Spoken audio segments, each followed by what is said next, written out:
Hi guys, welcome back to another video. This week we have another graphite tutorial, but this time I am drawing a reindeer.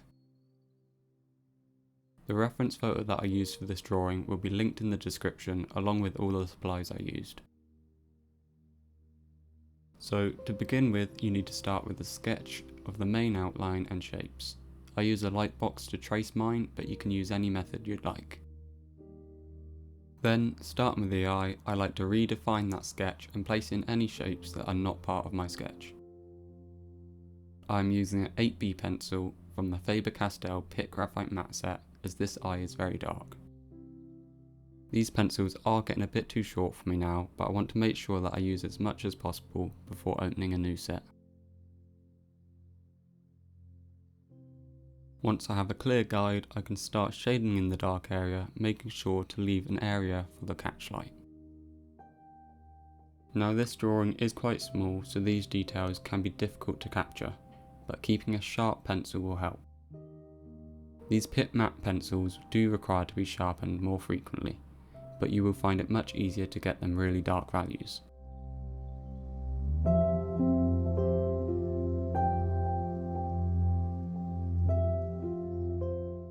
For this bottom eyelid, you need to leave a tiny gap under the eyeball where the waterline would be, as this is where the light is hitting.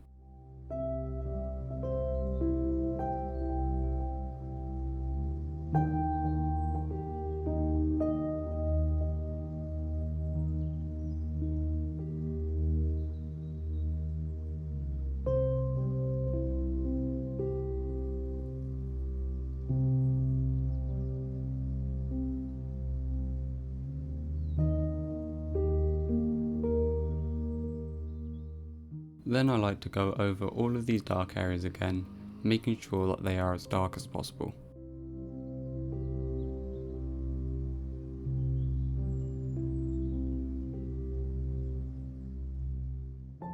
And then using the edge of my pencil, I lightly shade in the midtones, making sure to follow the reference. Throughout the entire drawing, I will be glancing back at my reference every few seconds.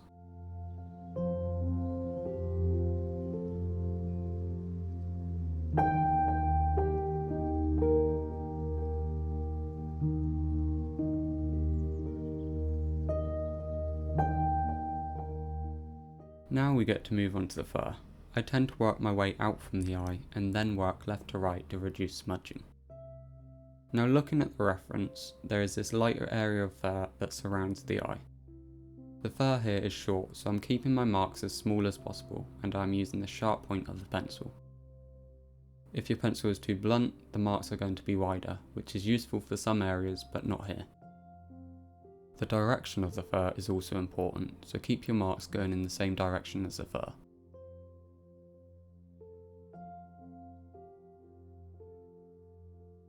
I keep my marks lighter than they need to be to begin with and then build up the value and texture in a small section at a time. When building up tonal value, there are a few different ways, and I tend to use a mix of all of them. So to start with, it's the obvious one, pencil pressure. The harder you press, the darker the mark will be, but you don't want to press so hard that you destroy the surface of the paper, which is where the next way comes in. All graphite pencil sets will range from a hard lead to a soft lead. Your hard leaded pencils, which usually start from a 2H, are going to give you the lightest value, the H standing for hard. The soft leaded pencils, usually going up to an 8B or 14B if you're using the Pitt matte pencil set, they will give you a darker value, and the B stands for blackness. But the final way of building up tonal value is by placing your marks closer together. So when creating the fur texture, if there is less space between each mark, the fur will appear darker.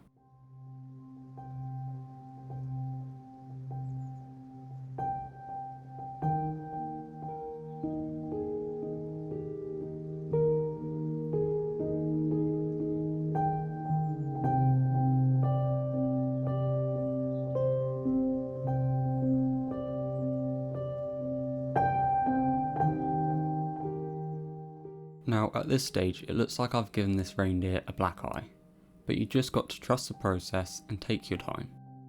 I think the biggest thing that people struggle with is having the patience, especially when it takes you half an hour to essentially just draw an eye. But the eye and face always takes a lot longer than the rest of the drawing, and in fact I reckon this head took me well over 50% of the overall time. So just take a section at a time and complete it to the best of your ability. I find by fully rendering the drawing as I go, it motivates me to keep going to see the piece completed. There is no reason why you can't work in layers across the entire piece, but I find it looks bad for a lot longer of a time and so can be a bit demotivating.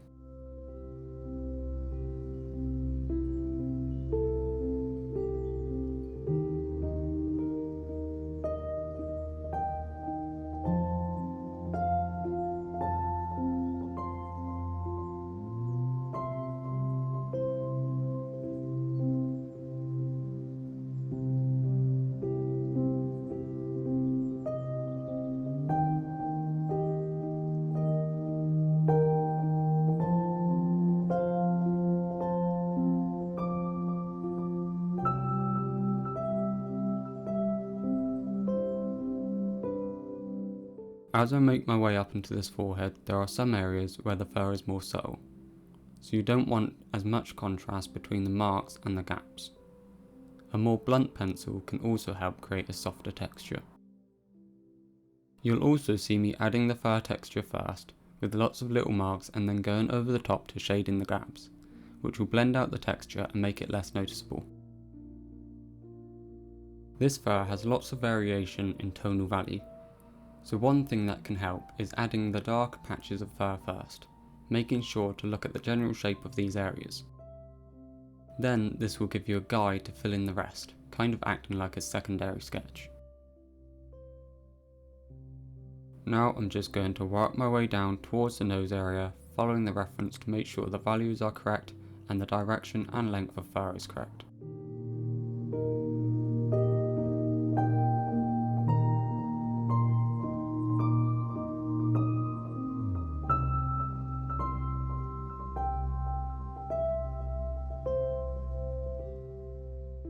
For this nose, the fur seems to get slightly longer, but a lot more subtle, especially in the shaded areas.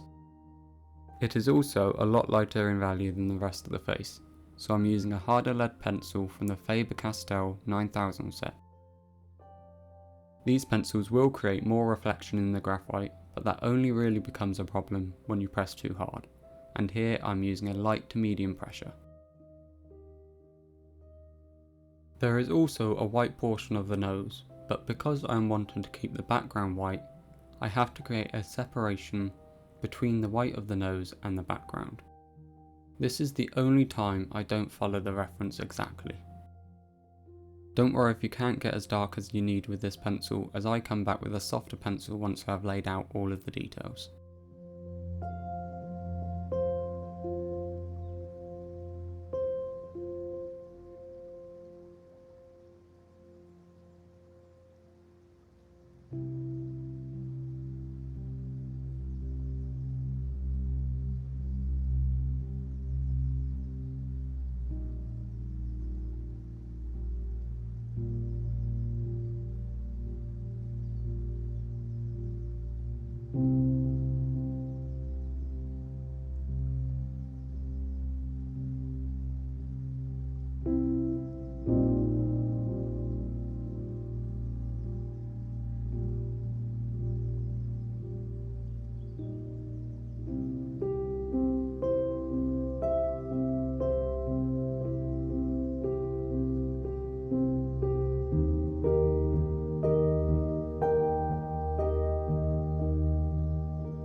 Now for the mouth, I'm going back to my Pitt matte pencils so I can get that dark line in, and then trying to blend that down into the chin.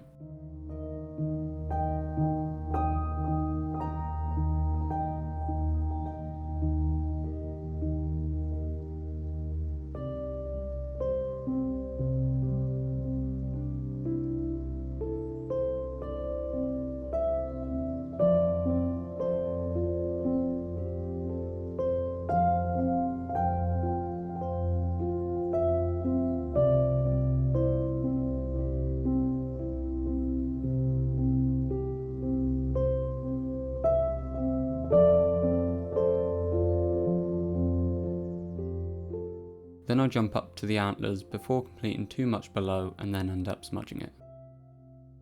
So like most of the time, I start with the dark bits first. So I'm back with my 8B pencil to start building up the dark areas, but this time with no fur texture. These antlers actually look quite smooth, so I use small circular motions and try to fill in the grain of the paper. This paper is very smooth, so it doesn't have much of a grain, but you can notice it with the darker pencils.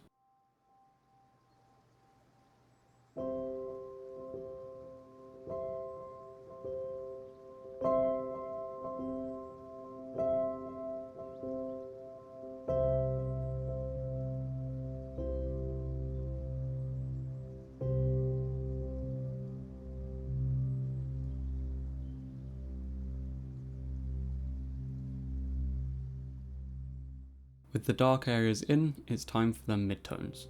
I'm using the edge of the pencil to create a softer texture and a lighter pressure. I'm trying to blend them dark areas into the lighter areas with these midtones. But at the same time, I'm following my reference as it's not all smooth transitions. Some areas on the antlers almost have a pattern to them. But once I have a technique down, I simply repeat to complete the rest of the antlers.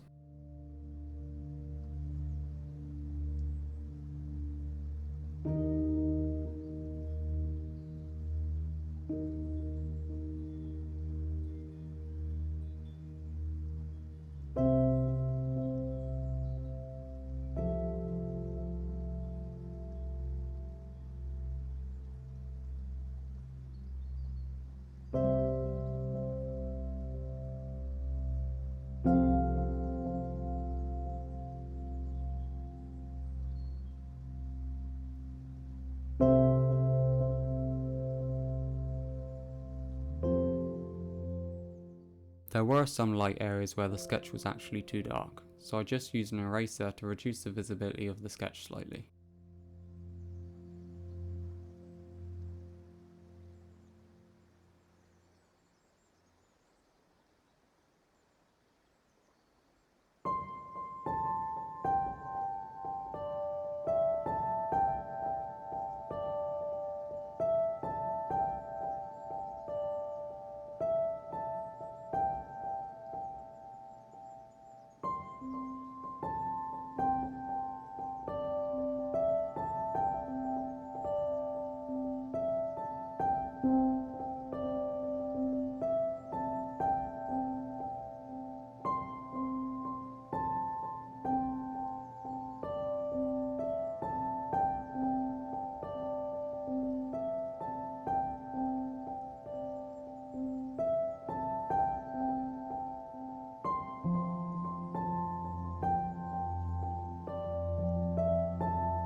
With the antlers complete, things are starting to look a little better and I can start finishing off the face.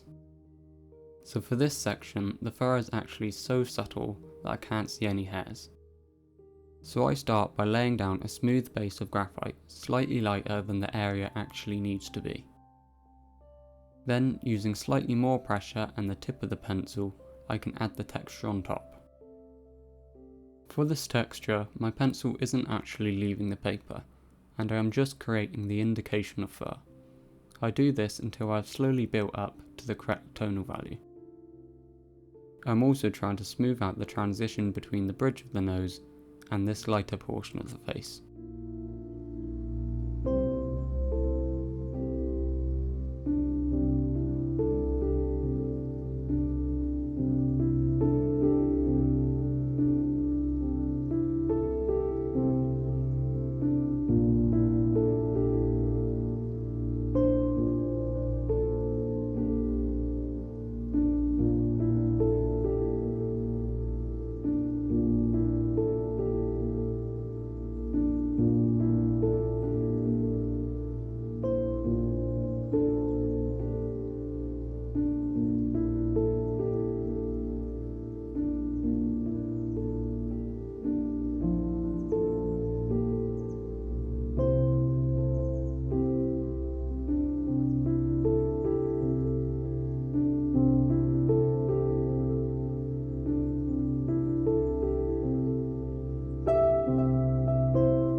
With the face complete, this is where the pace starts to pick up, as there are a lot of large areas with white fur and little detail.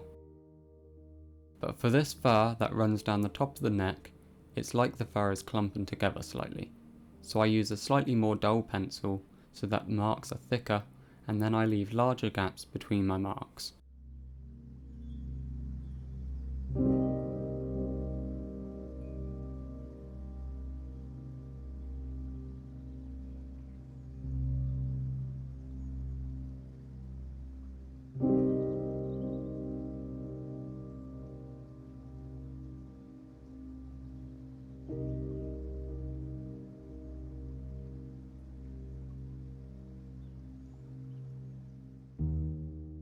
You'll also see me creating a guide for myself as I move along. I'm basically outlining the large areas of bright white fur or any areas of very dark fur. This gives me a section that I can then work on, and once that section is complete, I can create another little section and continue.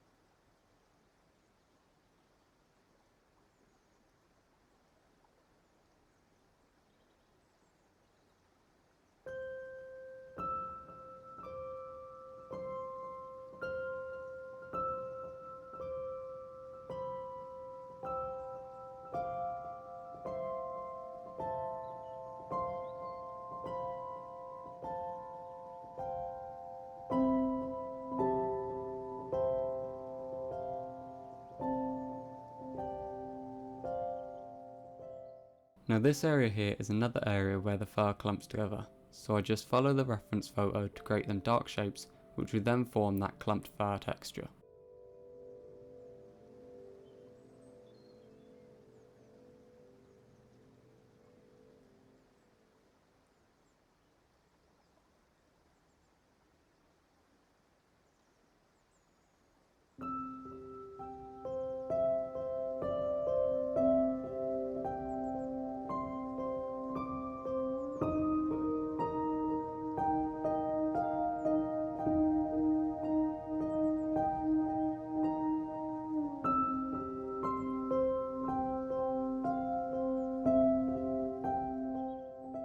Now this tiny portion is actually the only place where I use the embossing technique. If you have seen my past graphite tutorials, you'll know that I use this technique quite a bit. But essentially I am using the embossing tool to indent the paper, so when I go over the top with pencil, it will skip the indented areas and leave them white. I use it here to just add a few loose hairs from the neck area that will lay on top of the dark legs. For the legs, I use my Pitt matte pencils and larger marks, as these shaded areas have a lot less fur detail.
Up in this back portion, things start to get more out of focus as we are further away from the camera. So just like that area on the face, the fur texture is extremely subtle. So I use the same technique of creating a smooth base of graphite and then going on top to add a slight texture.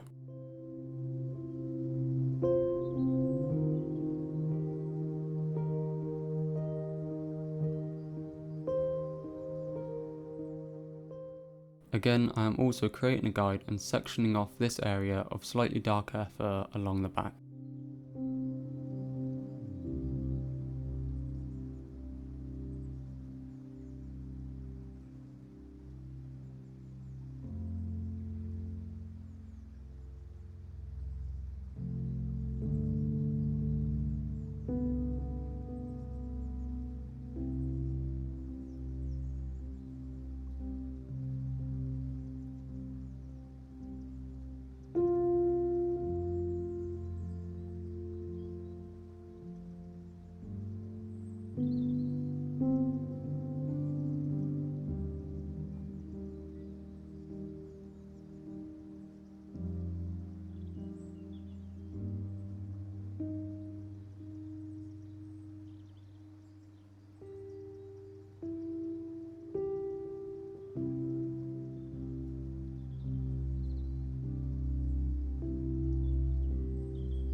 Now for this area on the side there is more of a texture but is still out of focus, so I'm making softer and larger areas of marks and larger gaps in between.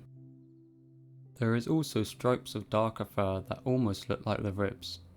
I like to place in the darker stripe and then work my way up to it, filling in the texture.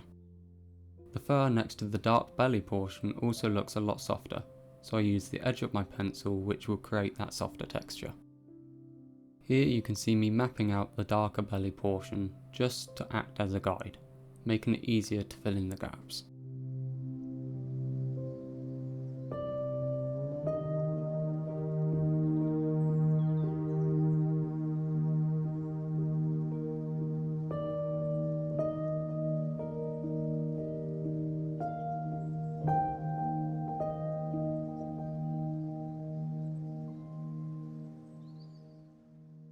For the very bottom of the belly, it was the same as the back. There was very little texture, so I start off with a smooth base of graphite and then build up the value where necessary. To create a smooth layer, I am making circular motions and making sure to not leave any gaps, whilst keeping an even pressure.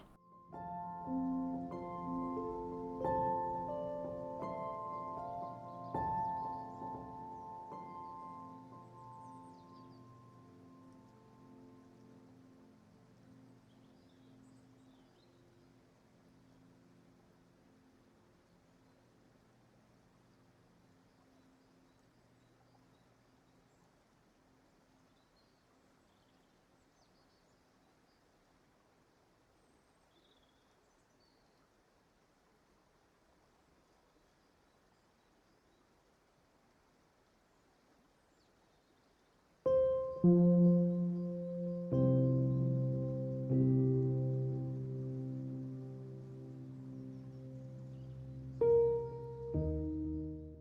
am now going back to this dark area to smooth out the texture and also darken a couple bits, making sure to get them as dark as possible. I like my drawings to have a lot of contrast, which means making the darks as dark as possible and the lights as light as possible.